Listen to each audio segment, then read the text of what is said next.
લગાડી મારવા દ્વારિકાનો નાથ મારો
સુદામાનો મિત્ર માયા મારો ગિરધર ગોપાલ છે એને મને માયા લગાડી રે સુદામાનો મિત્ર મને માયા લગાડી રે આ ગાયો ગાયો ગાયો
તો શ્રીનાથજીનું સ્વરૂપ છે એની કથા બતાવી અને એટલે તો કહેવાનું કે વાંગમય સ્વરૂપ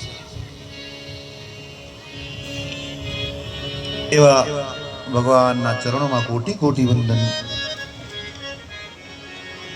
અને હવે આગળ શ્રીમદ ભાગવતમાં 12 સ્કંદ છે.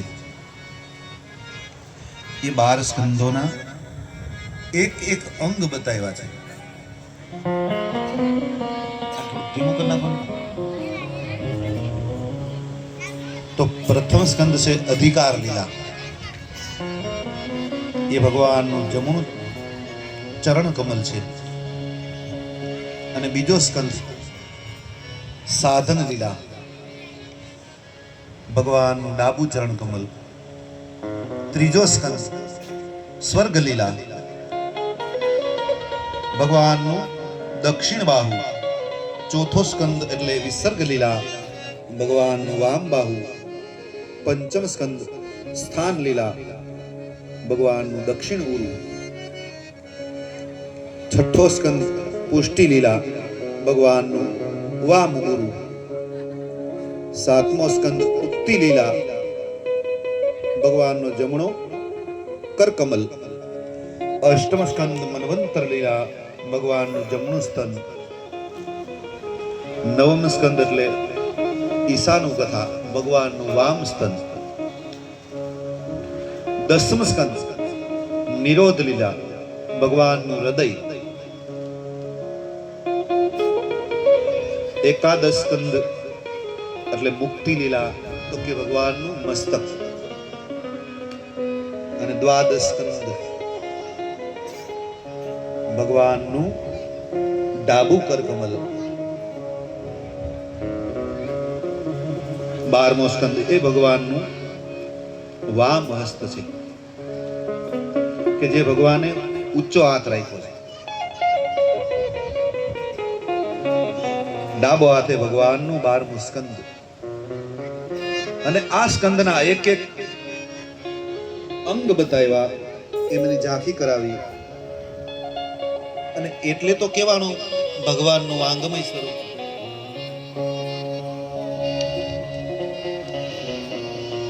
એવા ભાગવતજી મહારાજ ભાગવતજીના સ્વરૂપની ઝાંખી કરાવતા અને જ્ઞાન યજ્ઞનો આરંભ કર્યો. આરંભની શરૂઆતમાં જ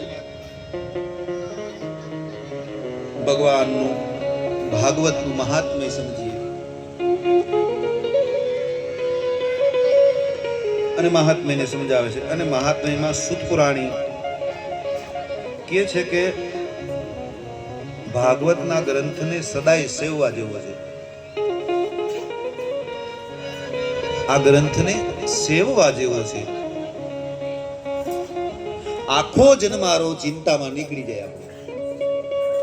આધિ વ્યાધિ ઉપાધિ આમ કરી નાખવું, પણ તો હરિભજન કઈ થાય. આખો જન્મારો ચિંતામાં નીકળી જાય, પણ અંતકાળે ભગવાનને અને ભાગવતને જો સાંભળવામાં આવે તો આપણો અવતાર સફળ થઈ જાય, ભવ સુધરી જાય.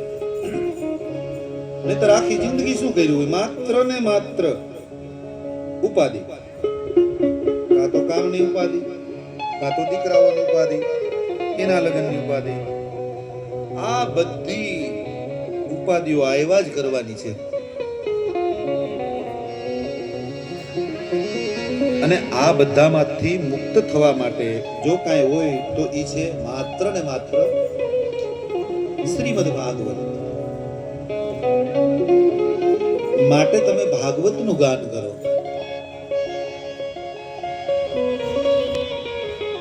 જો મીરાબાઈના લગ્ન થયા તો શું થયું? કાંઈ નહીં. શું કીધું કે મેરો તો ગિરધર ગોપાલ દૂસરો ન કોઈ, જાકે સિર મોર મુકુટ સોહે સોઈ મેરો પતિ હોય. મારો તો કે એક જ ઘરવાળો છે, ગિરધર ગોપાલ, દૂસરો ન કોઈ, બીજો નહીં હોય. જાકે સિર મોર મુકુટ સોહે સોઈ મેરો પતિ હોય.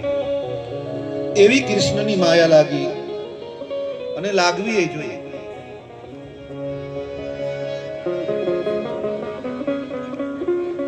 સંસારની નહીં, બધું જરૂરી છે, પૈસા વગરે કઈ હાલે નથી, બધી વધુ, પણ હરિનામ સત્કીર્તન તો કરવું જોઈએ, જે કઈ ટાઈમ મળે એમાં, જેટલો સમય હોય એમાં કેટલામાં.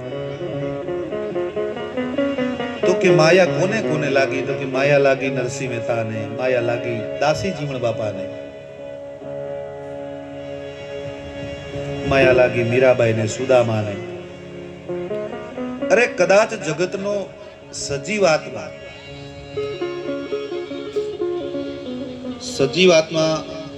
કોઈ ચેતન વસ્તુ બોલે કે વિઠ્ઠલ વિઠ્ઠલ વિઠ્ઠલ, તો એ અલગ વાત છે. બોલી શકે, આપણે બોલી શકીએ, અહીંયા બેઠા હમણાં થાય કે વિઠ્ઠલ વિઠ્ઠલ ભજન કરું તો કરી શકે, એ વાત નવીન નથી. નિર્જીવ, પણ જે નિર્જીવ વસ્તુ છે, જે હાથથી થાપેલા છાણા, એ છાણા બોલે કે વિઠ્ઠલ વિઠ્ઠલ વિઠ્ઠલ. વિચાર કરો ભક્તિમાં કેવી તાકાત હશે. કોની ભક્તિ હતી? કે જનાબાઈની. જનાબાઈની ભક્તિ કેવી હશે? ભક્તિમાં તાકાત કેવી હશે? અને ભક્તિ અને શ્રદ્ધા પૂર્વક કહી દે મહારાજાને કે આ છાણા મારા નથી, મારા થાપેલા નથી છાણા. કેમ? નતરી વિઠ્ઠલ વિઠ્ઠલ બોલે, બોલવું પડે. આવી તાકાત ભક્તિ. મહારાષ્ટ્રના રાજા એમ કે છાણા તો બધા ખરખા જ હોય છે. અરે મહારાજ, આ મારા છાણા નથી. તો કે તમારા છાણા, એને કેમ ઓળખવા? અને ત્યારે ભરોસા સાથે કહે કે જે છાણામાંથી અવાજ આવે ને મહારાજ, અવાજ આવે, આવે આવે, હા આવે. શું આવે? તો કે વિઠ્ઠલ વિઠ્ઠલ વિઠ્ઠલ વિઠ્ઠલ. એ છાણા મારા. અને બોલવું પણ પડ્યું, વિઠ્ઠલ વિઠ્ઠલ વિઠ્ઠલ. ભરોસા સાથો, અને ભરોસો હોવો જોઈએ. દ્રઢહીન ચરણ અને ઘેરો ભરોસો. અને ભરોસા વિનાનું નાવ આપણું વચ્ચે જ અટકી જાય. ભરોસા વિનાનું નાવ અધવચ્ચે અટકી જાય. માટે આપણે જિંદગીમાં શું કર્યું, શું કમાણા, આપણે શું કર્યું, આદિ વ્યાધિ ઉપાધિ સિવાય બીજું શું આવ્યું આપણી પાસે? કોઈ દી આપણે હિસાબ કર્યો? આમાં આપણે હિસાબ કરવાનો, ઉપરવાળો નથી કરતો. જો આ લાઈટ બરે ને, એનું બિલ આવશે ફટકર, આનું બિલ આવે, વાથી પાણી આવે છે, વરસાદ આવે, પ્રકાશ આપે, સૂર્ય તપે, બધું આવે, અહીંયાથી કઈ નથી આવતું. પણ આપણે અહીં બેઠા બેઠા બધું વાપરી તો એ સરવાળો નથી. આપણે જિંદગીમાં જીવનમાં શું કર્યું? એટલે તો કીધું કે લાવ્યા છો કેટલું ને લઈ જાશો કેટલું, લાવ્યા તો કેટલું ને લઈ જાશો કેટલું. અરે અંતે છે લાકડા ને છાણા, ઓ અંતે છે લાકડા ને છાણા. અરે ઓ જરા સરવાળો માંડજો, જિંદગીમાં કેટલું કમાયા, ઓ જરા સરવાળો માંડજો. આ જિંદગીમાં કેટલું કમાણા, ઓ જરા સરવાળો માંડજો. જિંદગીમાં કેટલું કમાયા,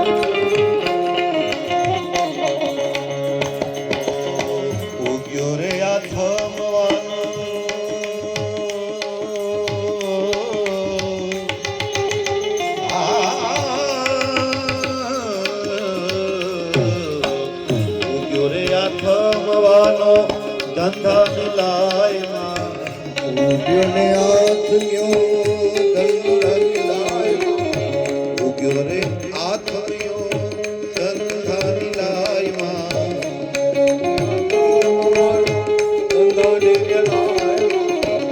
ઊંડા મોઢે રે ભટકાણા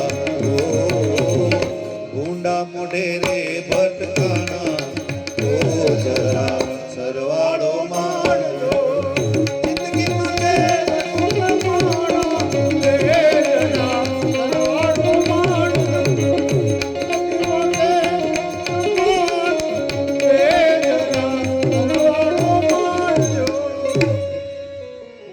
જિંદગીમાં કેટલું કમાણા સરવાળો મારે હિસાબ તો કરવો જોઈએ હિસાબ વગર બધું ફોકસ જો આપણે જમવા બેઠા હોય અને પેલા જ કોળીએ માખી આવે તો મજા આવે ન આવે તો આપણો આજે પેલો જ કોળિયો છે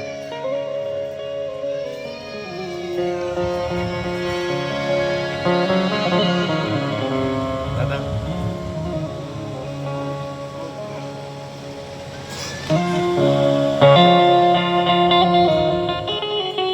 પેલો જ કોળિયો એટલે હરિરસ પાવા આવ્યો છું હો તમને બધાને મજા આવે આપણે આનંદ કરવાનો ટેન્શન નહીં પહેલા જ કીધું કે મોજમાં રહેવું પણ હજી તો આપણે ચમચીથી શરૂઆત કરી છે ચમચીથી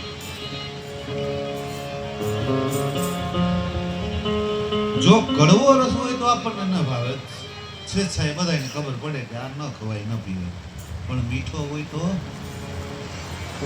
ખોબા ભરી ભરી પીવાનું મન થાય ને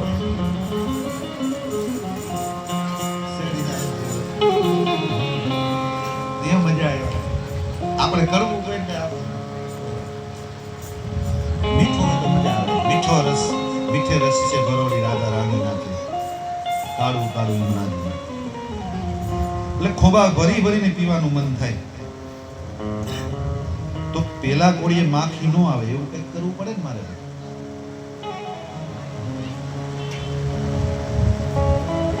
એટલે હવે